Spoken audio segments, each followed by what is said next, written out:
দেখতেই পাচ্ছেন কি জানো রাজহাঁসগুলো কি ফাইন করে খাচ্ছে। Wow amazing.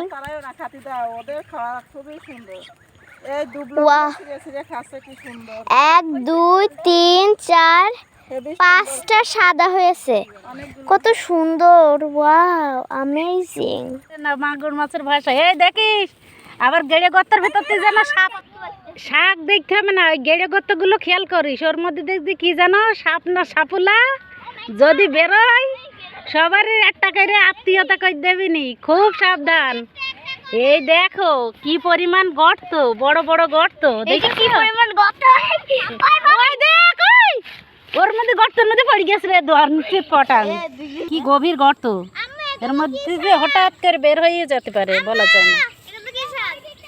ওই যে বিশেষজ্ঞ শাক বিশেষজ্ঞদের দেখাও যে ওইগুলো কোন শাক, আমি তো চিনি না আসলে, খাওয়া যায় জীবনেও জানতাম না এই শাকও নাকি খাই, এইখানে এসে শিখলাম যে এইসব শাকও খাইতে হয়, আমরা জীবনেও খাইনি।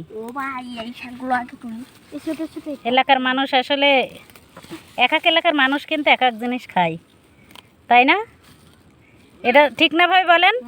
সব এলাকার মানুষ কিন্তু এক জিনিস খায় না। জি মিল। আর এই দা তাকিনের কাজ দেখ, ঘাস সহ তুলছে।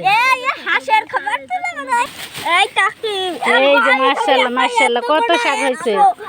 এই ইলমি দেখি কতগুলো তুলেছিস, আমার মেয়েটাই দেখ এতগুলো তুলেছে, দেখি তোরগুলো দে, আমার মেয়ে এতগুলো তুলিস, তোরগুলো দেখি।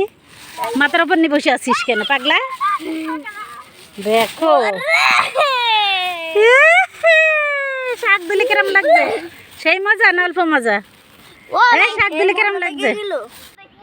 শাক দেখতে হবে না, ওই গেড়ে গর্তগুলো খেয়াল করিস, ওর মধ্যে দেখবি কি জানো সাপ না সাপুলা যদি বেরোয় সবারই একটা করে আত্মীয়তা করে দেবিনি, খুব সাবধান। এই দেখো কি পরিমাণ গর্ত, বড় বড় গর্ত, দেখি কি পরিমাণ গর্ত। ওই দেখ ওই ওর মধ্যে গর্তের মধ্যে পড়ে গেছে রে দোয়ার নিচে পটাং, কি গভীর গর্ত, এর মধ্যে যে হঠাৎ করে বের হয়ে যেতে পারে বলা যায় না। ওই যে বিশেষজ্ঞ শাক বিশেষজ্ঞদের দেখাও যে ওইগুলো কোন শাক, আমি তো চিনি না আসলে। একেবারে ধান গাছের গোড়া থেকে একটুখানি সিনেম্যাটিক শট নিলাম, কেমন হয়েছে। আর প্রত্যেকটা ধান দেখেন কি সুন্দর থোড় বেরিয়ে গেছে, আমাদের এদিকের ভাষায় বলে, তার মানে ধানগুলো ফুলে গেছে, এবার ধান হবে। কেমন আমরা এবার সবাই কথা বলতে বলতে রওনা দিলাম, শাক তোলা শেষ। আমাদের ভিডিওটা কেমন লাগলো, ভালো লাগলে অবশ্যই এটা লাইক কমেন্ট করবেন। আজ এই পর্যন্তই, সবাই ভালো থাকবেন সুস্থ থাকবেন, আল্লাহ হাফেজ। আজকে আমাদের ব্লগটা আমরা সব ব্লগারদের নিয়ে শেষ করছি, তো আজ এই পর্যন্ত, আল্লাহ হাফেজ, আসসালামু আলাইকুম।